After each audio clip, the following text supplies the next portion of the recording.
Assalamu alaikum warahmatullahi wabarakatuh. Bismillahirrahmanirrahim. Alhamdulillahi rabbil alamin. Alhamdulillahi alladhi ahyana ba'da ma amatana wa ilayhi nushur.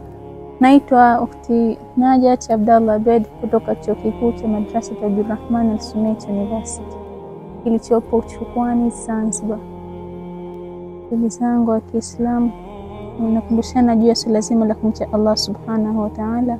Leo wengi tumejisahau katika kumcha Allah subhanahu wa ta'ala na tumesahau kwa kwake ndio marejeo yetu. Hivyo tunahimizana kuswali, kufunga, kutoa sadaka, kuleta dhikri kwa wingi, kupunguza mambo ya kijinga. Na tujitahidi kuhimiza sana kwa sababu adhakir fa inna dhikra tanfa'ul mu'minin. Nataka tukumbuke kwamba dunia sijinul mu'min wa jannatul kafir. Dunia ni jela la muumini na ni pepo kwa kafiri. Naweza ukajiona kwa dunia una shida, misukosuko, taabu, dhiki, lakini hiyo ndio sheria kwa Allah alokuandikia. Hujui kama hiyo shida unayopitia hapa mbeleni Allah kuandalia kheri gani.